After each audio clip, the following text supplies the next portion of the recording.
Hello and welcome back, everybody. In today's video, we're going to be looking at the past few games that the Chicago Bulls played since we last uploaded against the Philadelphia 76ers, the Oklahoma City Thunder, and the Memphis Grizzlies. And then we are going to talk about the upcoming game tonight against the San Antonio Spurs and kind of recap that and talk about a little bit about what the Bulls have to do to kind of win that game.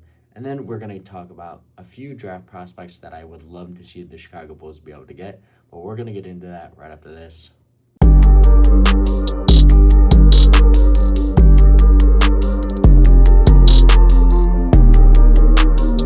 All right, so the Chicago Bulls played against the Philadelphia 76ers, who are still battling injuries and trying to get healthy. And with Paul George's suspension, it's been a little rough. But, it's PG, so there are some questions there for the 76ers. But looking at this game, the Chicago Bulls come out of this game with a loss, 157 to 137, a very high-scoring game here for the Chicago Bulls and just a regular high-scoring game in general in the league. Looking at the game, the Philly came out scoring 38 to 26. The Chicago Bulls got outscored in the first quarter.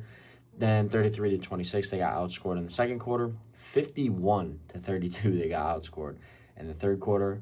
And then the Chicago Bulls actually scored 53 points in the fourth quarter, but Philly also scored 35 in the fourth quarter. Ultimately, the Chicago Bulls ended up losing, but there were some bright spots to take away from this game.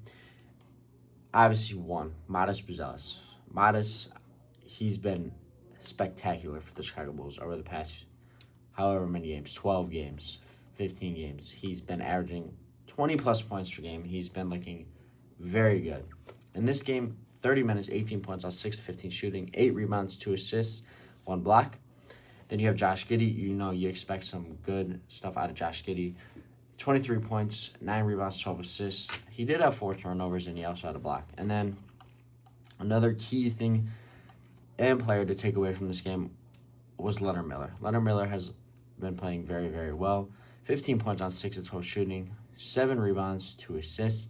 And I think Leonard Miller is here to stay. I think the Chicago Bulls really have to think about coming into this offseason and looking at Leonard Miller and saying, hey, this is a guy that we need on our roster and that we need to have. But going to the OKC game, another loss for the Bulls. The Bulls are finally out of the play-in contention, so we are finally no longer a play-in team. They lose this game 131 to 113. They actually outscore OKC 32 to 29 in the first quarter. They outscore OKC in the second quarter 35 to 33, but get outscored in the third and fourth quarter 33 to 21 and 36 to 25, ultimately losing. More bright spots to come out of this game. Modest, not as good as a game, 15.6 to 13 shooting, 9 rebounds, and 1 block. You got Tre Jones. Tre Jones isn't typically a 20-point scorer type of player, but he had 21 points, 7 rebounds, 9 assists, 1 steal, 1 block. This is a very bad game for Josh Giddey here. 5 points, 1 of 11 shooting, 0 for 8 from 3, 7 rebounds, 11 assists. He still has an impact with rebounds and assists, but his shooting that night was just not good. It was not on. And then you have Collin Sexton off the bench. 22 points, 8 for 14 shooting, 3 rebounds, 3 assists, and 1 block. Like I said before, I do think Collin Sexton is a player that the Chicago Bulls have to bring back in the offseason for him to come off of the bench. I think he's going, kind of like how I was, I think Collin Sexton can be a very good impact player off the bench. And he has shown that defensive grit and mentality when it comes to how they play certain games. But moving on to the Memphis Grizzlies game, this game was a very fun game to watch. I haven't really been able to upload because I've been doing some schoolwork and I've had tournaments over the past weekend and all that type of stuff, the school stuff. But the Chicago Bulls lose this one 125 to 124. The Bulls actually did get the steal at the end of the game, but weren't able to get the shot off in time. They did make the bucket, but once again, Modest Buzelis looking very, very good in this game. 29 points on 10 and 21 shooting, 10 rebounds, 3 assists, 1 steal, 3 blocks. Filled the stat sheet. You kind of expect this out of Modest now. He's really growing as a player and has looked spectacular throughout this last month or so.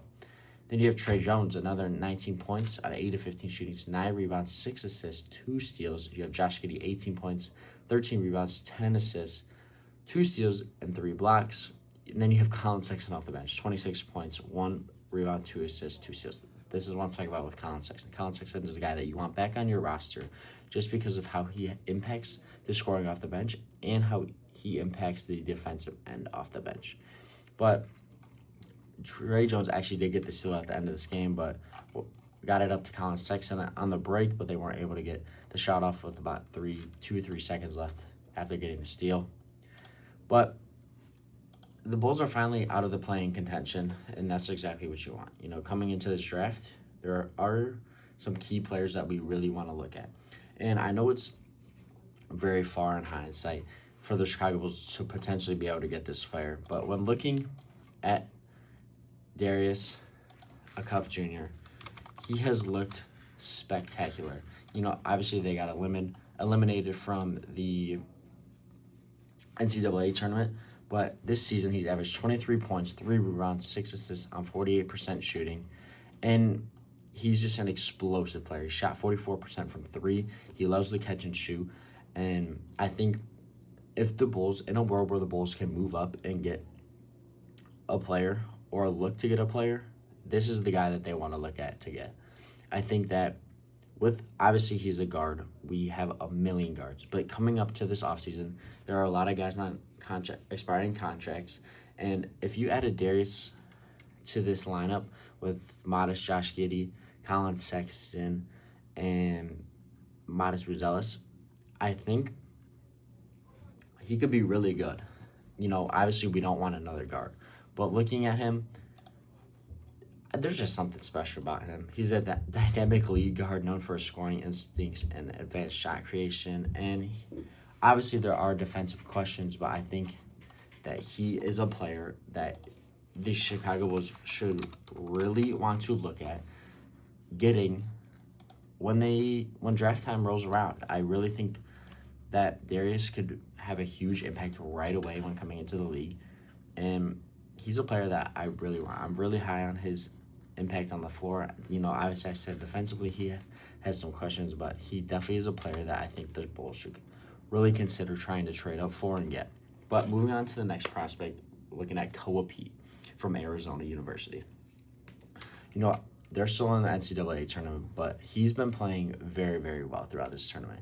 On the season, he's averaged 14 points, 5 rebounds, 2 assists on 53% shooting. And he is a forward. You know, we are looking to kind of fill that forward position, you could say. You know, Modest, I would have him, you know, move him to the 3, and then we could put maybe even Koa Pete at the 4 and whoever at the 5. Yabusele.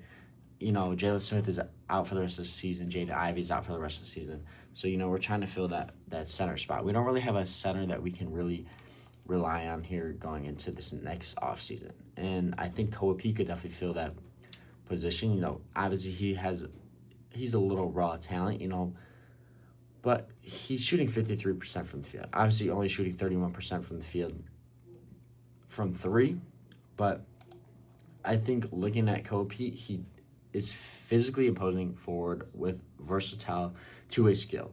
And offensively, he likes to finish around the rim a lot.